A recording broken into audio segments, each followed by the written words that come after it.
bw'ekelezia bonna nga mwe muli ne Father Musaala,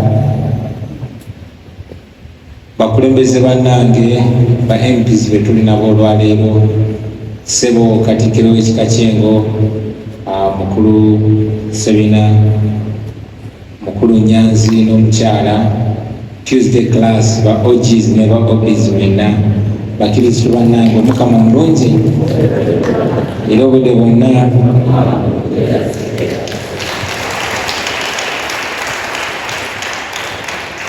Bwe twafuuka abalongo, nsaba mutukkirize akadde kano akatono ketufunye tukagabane ne munnange.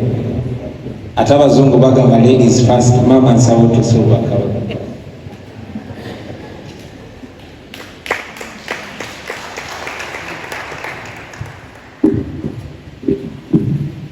Taata newazanya akakisa kano, Omukama mulungi obudde bwonna.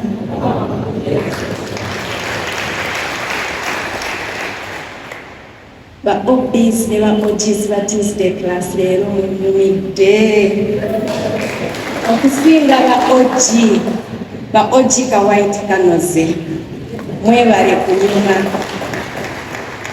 Twebaza Katonda olw'olunaku lwa bamaama, nsinga kwebaza Katonda olw'obulamu bwa maama wange anzaala, era nebaza n'olunaku luno olucelebratinga empuliziganya. Nebaza abo abatuteerawo emiwaatwa egituyamba okupuliziganya n'abantu baffe ababeera ewala, era nange leero nsobodde okugamba maama wange nti Happy Mother's Day. Njagala okwebaza Mwami Kyagulanyi olw'okunfuula maama.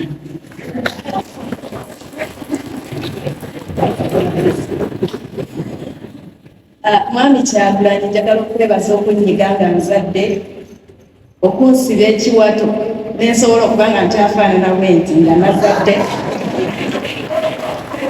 Sebo okusula nga tutunula ffenna n'oweekako ku baana nga bankaabirira, neyanziza okunfuula maama. Sobola kuva wano Ssebo Ssaabasumba ng'ekyo sikimwebaziza Mwami Kyagulanyi. Era taata ono gw'olaba olwaleero yanyambaza, namubuuziza nti ekitambaala kirina kuba kya kkala ndala, naŋŋamba nti eno kkala gy'alaba endala tazimanyi bulungi.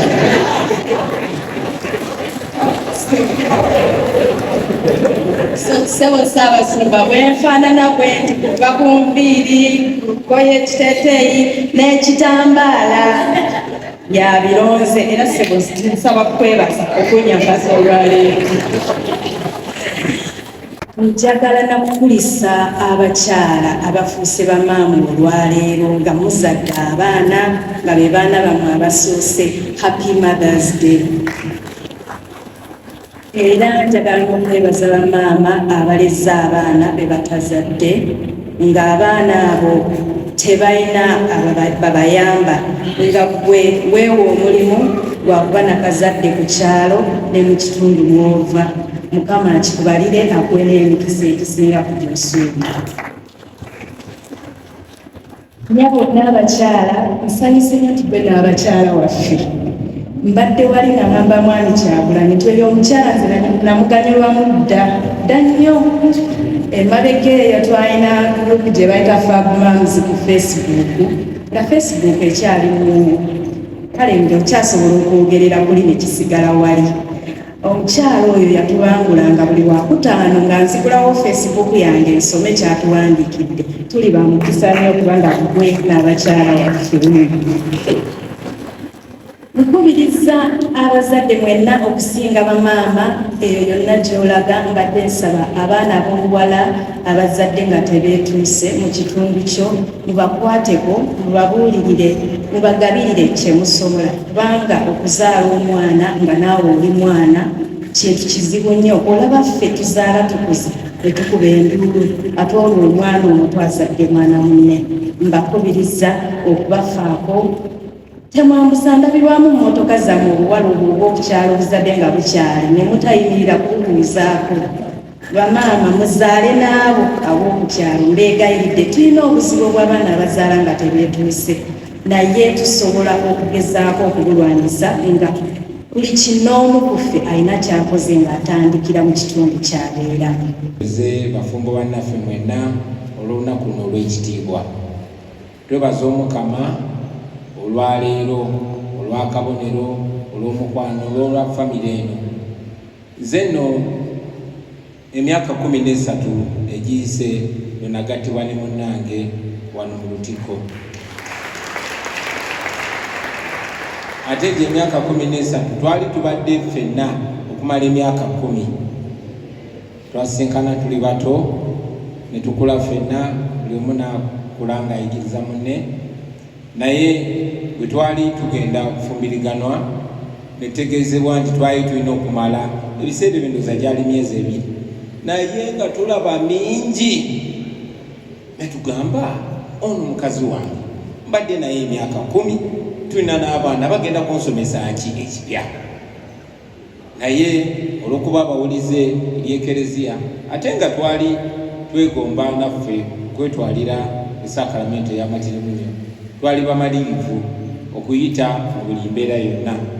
Era obabulira amazima, wiiki ezasooka 2 zaatukaluubiriza, naye nga tulina okujumbira. Mwanattu twagenda okutuuka okumalako koosi yaffe eyo ng'ate tutandika butandisi okunyumirwa. Era twayiga bingi nnyo. Tuesday class yanjigiriza nti ddala omala kuyita mu ssomero ne bakutikira n'omanya nti gwe oli wanjawulo oyo abatasomye. Era naffe tukitwala nti Tuesday class yatubangula nnyo, era naffe tukozesa bye twayiga okubulira bannaffe, naffe kennyini okwenyweza mu bufumbo bwaffe. Twebaza Omukama kati olunaku lwaleero tugenda kuweza myaka 13 egy'obufumbo obutukuvu, ate tugenda kuweza myaka 23 nga twagalana, nga tuli wamu. Tukyebaliza Omukama.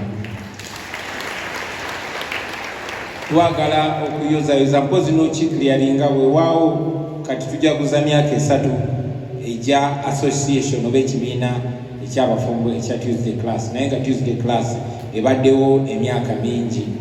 Kireme kuyigula ttama gwe eyagraduating edda okuva mu Tuesday class n'olowooza nti tosaanidde. Naffe bakawo kadda, naffe tusaanidde, era twenyumiriza nnyo mu bukulembeze bwaffe.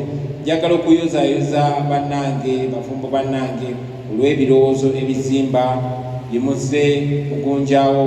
Mwebale tukulaakulanya, mwebale kuleeta birowoozo bipya. Naffe twesunze okubaako etofaali litwongera ku Tuesday class gye bujja, oba kutuyita naffe kubaako obugambo 2-3 bwe tubuulira ku bafumbo bato, oba mu biseera biri eby'omu maaso nga tumaze okwambala engule, naffe okuba abagenyi abakulu nti omukulembeze yaze ate nga obbi wa Tuesday class. Kuba byonna tumanyi nti Omukama asobola okubitutuusaako. Njagala okubayozaayoza mwenna olw'okutwala omulamwa guno mu maaso n'okusaba Omukama ffenna atugumye tugende maaso nga tubeera ekyokulabirako eri abafumbo abato. Tugende maaso okwagasa bannaffe obufumbo n'abafumbo akyogeddeko wano nti obufumbo ebiseera bimu bubamu okusika omugwa, naye ffe tubeere tabaaza, tubeere ekyokulabirako eri bannaffe.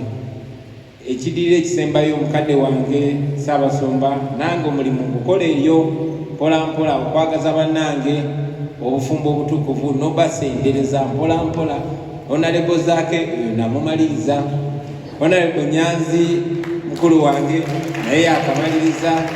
Kati ndi kaweefube era omukadde wange tewekanga, walaba omusajja owakabode ng'alina ekirevu ekinene nga naye azze okumugatta mu bufumbo obutukuvu.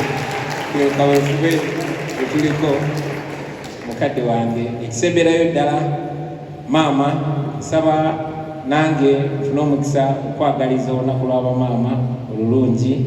Webale nnyo okubeera maama waffe nga mwotwalidde nange, webale nnyo okutwagala bannange. Omukama bampere nnyo omukisa.